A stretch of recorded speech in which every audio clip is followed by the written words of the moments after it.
కావ్యకంఠ గణపతి ముని అరుణాచలం వెళ్లారు, తిరువన్నామలై వెళితే వారితో పాటు వారి తమ్ముడు కూడా వచ్చాడు. ఆయనకి జఠరాగ్ని ఎక్కువ.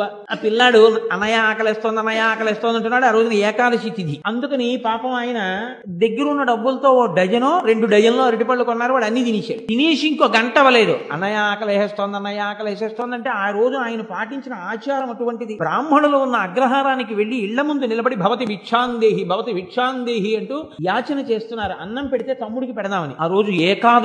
ఎవ్వరు బయటికి వచ్చి అన్నం పెట్టలేదు. వీడు ఏడుపు. ఒక ఇంటి ముందు వెడుతున్నారు. ఆ ఇంటి అరుగు మీద పడుకున్నాడు వృద్ధ బ్రాహ్మణుడు. ఆయన గభాలన లేచి కావ్యకంఠ గణపతి మునిని పట్టుకుని అన్నాడు, బాగా దొరికావయ్యా. నా భార్యకు ఒక నియమం ఉంది. అందరూ ఏకాదశి వ్రతం చేసి మరునాడు ఉదయం ద్వాదశి నాడు పారణ చేస్తే నా భార్య ఏకాదశి నాడు రాత్రి భోజనం చేస్తుంది. కానీ భోజనం చేసే ముందు ఆవిడకు నియమం ఉంది. ఆవిడ ఎవరైనా ఓ 2 బ్రాహ్మణులకు భోజనం పెట్టుకుని ఇవాళ యాత్రికులు కూడా దొరకలేదు తిరువన్నామలైలో. ఎవ్వరూ దొరకలేదు. నువ్వు ఆకలం తిరుగుతున్నావు, రా రా అని లోపలికి తీసుకెళ్ళాడు. స్నానం చేసి రండి భోజనం వడ్డిస్తానంది. కావ్యకంఠ గణపతి ముని తమ్ముడు గబగబా వెళ్లి స్నానం చేసి తడిబట్టతో వచ్చారు. ఆవిడ మడిబట్టలు ఇచ్చింది. మడిబట్టలు కట్టుకుని భోజనానికి కూర్చున్నారు. షడ్రసోపేతమైన భోజనం పెట్టింది ఆవిడ. భోజనం అంతా తినేసిన తర్వాత పెద్దలు ఇంటికి భోజనానికి వస్తే చందనం పెట్టాలి పక్కన. వారు భోజనం అంతా అయిపోయిన తర్వాత చందనం చేతికి రాసుకుని లేవాలి. ఇప్పుడు ఆవిడ చందనం పెట్టింది. కావ్యకంఠ గణపతి ముని తమ్ముడు చందనం రాసుకున్నారు. ఆవిడ తాంబూలం ఇచ్చి వీళ్ళు కడుపుల నిండా తినేశారేమో కళ్ళు పడిపోతున్నాయి. అమ్మా ఇంకా ఎక్కడికి తిరగలేము, ఇవాళకి అరుగు మీద పడుకుంటామమ్మా అన్నారు. పడుకోండి అని తలుపేసి పడుకుని నిద్రపోయారు.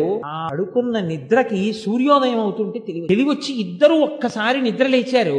అమ్మయ్య రాత్రి ఈ తల్లి కదురా మనకు అన్నం పెట్టింది అనుకుని అరుగుమించి లేచి చూశారు. అది వినాయకుడి గుడి, ఇక్కడ ఇల్లు లేదు. వాళ్ళు తెల్లబోయి రాత్రి మనం షడ్రసోపేతమైన భోజనాలు తిన్నాం, ఇక్కడ ఎవరో ఒక తల్లి మనకు అన్నం పెట్టింది, ఏదా తల్లి ఇది ఆ ఇల్లేది అని చూశారు. ఒకవేళ కలకన్నామా అని. రాత్రి ఆవిడిచ్చిన తాంబూలాలు వాళ్ళ పక్కనే ఉన్నాయి అరుగు మీద ద్రవ్యంతో కూడా. ఇప్పుడు చెప్పండి, ఎవడు ఆర్తితో ప్రార్థన చేసి ఎవడు ఆర్తితో పూజ చేస్తున్నాడో వాడు నోరు తెరిచి అడగవలసిన అవసరం లేకుండా వాడి అవసరాలు తీర్చడానికి భగవంతుడు వాడి వెంట తిరుగుతుంటాడు. వాడికి ఈశ్వరుడి యొక్క అనుగ్రహం ఎప్పుడూ కలుగుతుంటుంది. దానికి ప్రకటనలు అక్కర్లేదు, దానికి ఏమీ అడ్వర్టైజ్మెంట్లు ఉండవు.